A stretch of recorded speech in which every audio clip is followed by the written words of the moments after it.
19 फरवरी 1630 शिवनेरी के किले में शाहजी राजे और जीजाबाई के घर एक बच्चे का जन्म हुआ और उसका नाम रखा गया शिवाजी। कई लोग मानते हैं कि शिवाजी का नाम भगवान शिव के नाम पर रखा गया, लेकिन ऐसा नहीं था। दरअसल शिवाजी की मां ने पुत्र प्राप्ति के लिए देवी शिवाई की पूजा की थी और इसीलिए देवी शिवाई के नाम पर ही शिवाजी का नाम रखा गया। उनका मूल नाम शिवाजी जी भोसले था, लेकिन प्रशासन और नेतृत्व क्षमता के कारण उन्हें छत्रपति या क्षत्रियों के प्रमुख की उपाधि दी गई थी। उनके पिता शाहजी राजे भोसले बीजापुर के दरबार में उच्चाधिकारी थे। शिवाजी का लालन पालन उनकी माता जीजाबाई की देखरेख में हुआ। शिवाजी एक कुशल सैनिक और कुशल मराठा प्रशासक थे।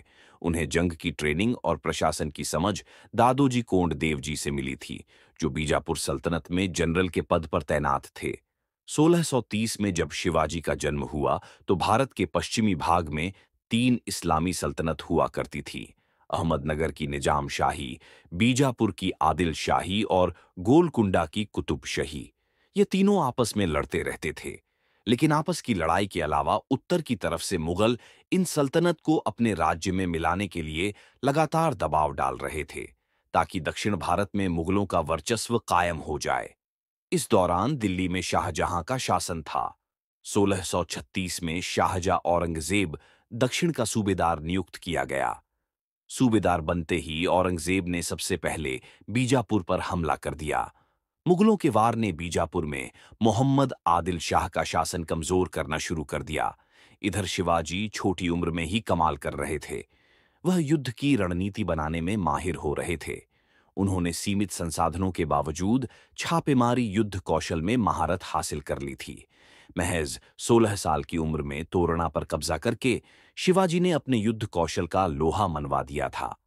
1646 में सुल्तान मोहम्मद आदिल शाह बीमार पड़ गया। उसकी बीमारी के चलते बीजापुर की सल्तनत और कमजोर हो गई। इस वक्त का फायदा उठाते हुए शिवाजी ने तोरणा किले पर धावा बोला और कब्जा कर लिया। वहां मिले बड़े खजाने को शिवाजी ने जब्त कर लिया या बीजापुर के सुल्तान को उनकी तरफ से मिला। पहला तगड़ा झटका था। शासन की कमजोरी के चलते बीजापुर अराजकता का शिकार हो चुका था। इस कमजोरी का फायदा उठाकर सामंतों ने बीजापुर के अधिकतर किलों पर अपना अधिकार जमा लिया। शासक को कमजोर पड़ता देख शिवाजी ने मराठों को संगठित किया और बीजापुर के दुर्गों को जीतने की योजना बनाई। अगले 2 साल के भीतर शिवाजी ने पुणे के पास कई महत्वपूर्ण किलों पर अपना कब्जा जमा लिया। इनमें कोड़ना और पुरंदर जैसे वे किले शामिल थे, जो बीजापुर के ताकतवर हिस्से माने जाते थे। बाद में शिवाजी ने राजगढ़ किले पर भी कब्जा कर लिया। उन्होंने पुणे के पूर्व में सुपा, बारामती और इंदापुर के आसपास के क्षेत्रों को भी अपने सीधे नियंत्रण में ले लिया। इसके बाद शिवाजी ने पश्चिम की ओर कोंकण की तरफ रुख किया और कल्याण के अहम शहर पर कब्जा कर लिया। बीजापुर सल्तनत के भीतर इन घटनाओं ने खलबली मचा दी। आदिल शाह के सामने शिवाजी को बंदी बनाने की और उन पर कड़ी कार्रवाई करने की मांगे उठने लगी। लेकिन यह वह दौर था जब आदिल शाह शिवाजी के बढ़ते प्रताप से आतंकित हो चुका था।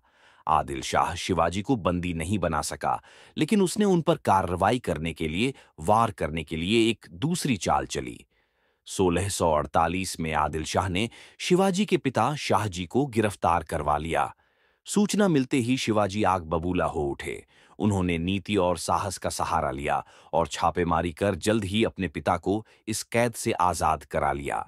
1649 से 1655 के दौरान शिवाजी ने अपनी विजय यात्रा पर खुद से ही लगाम लगा दी और अब तक मिली अपनी बढ़त को वह चुपचाप रहते हुए और मजबूत करने में जुट गए। यह भी उनकी रणनीति का ही हिस्सा था, जिसका नतीजा यह हुआ कि शिवाजी बेहद मजबूत बनकर दोबारा उसी तेवर में उभरे। 1656 में महाबालेश्वर के वर्तमान हिल स्टेशन के पास जावली की घाटी पर उन्होंने कब्जा कर लिया। इस जीत ने शिवाजी को दक्षिण और दक्षिण पश्चिम महाराष्ट्र में आगे बढ़ने की राह खोल दी, लेकिन 6 साल तक युद्ध से दूर रहे। शिवाजी की आदिलशाही सल्तनत से अदावत अभी भी खत्म नहीं हुई थी। ऐसे में बीजापुर में शिवाजी की गतिविधियां फिर से बढ़ने लगीं। बीजापुर की मुख्य रानी बड़ी बेगम साहिबा ने अपने दरबारियों को ललकार हुए पूछा कि बीजापुर में ऐसा कौन सा शख्स है जो शिवाजी को कुचलने की ताकत रखता है। जवाब में आदिल शाही हुकूमत के सबसे बड़े लड़ाके अफजल खान ने सबसे पहले मशहूर इतिहासकार जदुनाथ सरकार अपनी किताब शिवाजी एंड हिज टाइम्स में लिखते हैं। अफजल खान ने बीजापुर के दरबार में डींगहांग की कि शिवाजी कौन है। मैं उसे यहां जंजीरों में बांध कर लाऊंगा और ऐसा करने के लिए मुझे अपने घोड़े से नीचे तक उतरने की जरूरत नहीं पड़ेगी।